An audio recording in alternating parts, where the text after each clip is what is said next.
അവതരിപ്പിക്കുന്ന അച്ഛാ പ്ലീസ് എനിക്കും കൂടെ മൊബൈൽ ഫോൺ വാങ്ങിച്ചു തരുമോ? ഞാൻ എത്ര നാളായി ചോദിക്കുന്നു.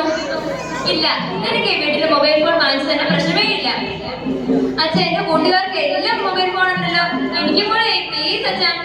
നിനക്കറിയോ, എന്റെ ചെറുപ്പത്തിൽ മൊബൈൽ ഫോൺ എന്ന സാധനം കണ്ടിട്ടും കൂടെ ഇല്ല. അതെ, അപ്പുറത്തെ വീട്ടിലെ രമയുടെ മോളൊക്കെ ഫോൺ നോക്കിയാ പഠിക്കുന്നത്. അമ്മൂടെ ഒരു മൊബൈൽ ഫോൺ വാങ്ങിച്ചു കൊടുക്കുക. നീ അവളെ ഇങ്ങനെ ഭക്ഷണാക്കുന്നത്. അപ്പൊ എനിക്ക് മൊബൈൽ ഫോൺ വാങ്ങിച്ചു തരല്ലേ? അത്രയേ ഉള്ളൂ. മോളെ അമ്മോ ഇങ്ങ് വാ, ഭക്ഷണം കഴിക്കാം. ഭക്ഷണോ? ഈ വീട്ടിൽ നിന്നൊരു പച്ചവെള്ളം പോലും ഞാൻ കുടിക്കില്ല. എനിക്ക് ഫോൺ വാങ്ങിച്ചു തന്നിട്ടല്ലോ.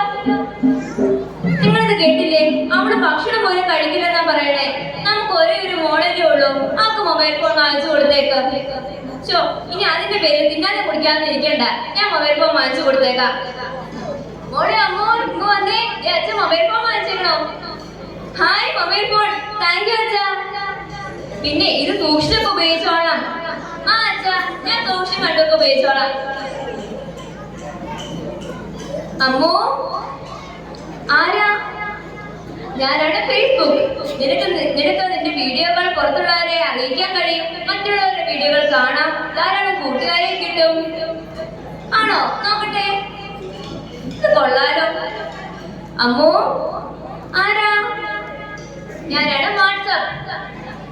നിനക്ക് ഇതിലൂടെ മറ്റുള്ളവരുടെ രഹസ്യങ്ങൾ അറിയാൻ കഴിയും, നിന്റെ രഹസ്യങ്ങൾ മറ്റുള്ളവരോട് പറയാൻ കഴിയും, പിന്നെ മറ്റുള്ളവരെ കണ്ട് സംസാരിക്കാൻ കഴിയും. നിന്റെ സ്റ്റാറ്റസ് വെറും ഒരു ദിവസം കൊണ്ട് ധാരാളം പേരിലേക്ക് പ്രചരിപ്പിക്കാൻ കഴിയും. ആണോ? നോക്കട്ടെ. ഇത് കൊള്ളാലോ. ഹലോ അമ്മോ. ആ പറഞ്ഞോ. ഞാൻ അറിവ് ഫേസ്ബുക്കിലൂടെ നിന്റെ വീഡിയോകളൊക്കെ കണ്ടു. നീ പുതിയ ഫോൺ വാങ്ങിച്ചല്ലേ? ആ ഞാൻ വാങ്ങിച്ചു. ഇനി ഹോംവർക്കും ചെയ്യണ്ട, വാർത്തയൊന്നും വായിക്കണ്ട, എല്ലാം ഫോണിലൂടെ തന്നെ കിട്ടിക്കോളൂല്ലോ. മോളെ അമ്മോ ഭക്ഷണം കഴിക്കാൻ വാ.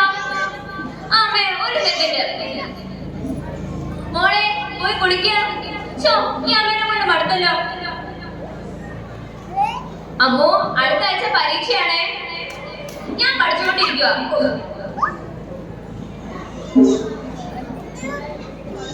ആഹാ, പഠിക്കേണ്ട സമയത്ത് നീ എന്താ ചെയ്യുന്ന? ഫോൺ നോക്കുന്നോ? എനിക്കിനി ഫോൺ വേണ്ട, ഒരു കുന്തവും വേണ്ട. അച്ഛാ പ്ലീസ് എന്റെ ഫോൺ താ. എനിക്കിനി ഫോണും ഇല്ല, ഒന്നുമില്ല. എന്റെ മൊബൈൽ ഫോൺ, എന്റെ ഫേസ്ബുക്ക്, എന്റെ വാട്സ്ആപ്പ്, എന്റെ ഇൻസ്റ്റാഗ്രാം, എനിക്കിനി ആരുമില്ല. എനിക്ക് ലോകമേ ഇല്ലല്ലോ. മാറ്റങ്ങൾ നല്ലതാണ്, പുതിയ ആധുനിക ശാസ്ത്രങ്ങളും നല്ലതാണ്, ശാസ്ത്രങ്ങളും നല്ലതാണ്. പക്ഷേ അത് നമ്മുടെ സാമൂഹ്യ മൂല്യങ്ങളെ തകർത്തുകൊണ്ടാകരുത്. നന്ദി, നമസ്കാരം.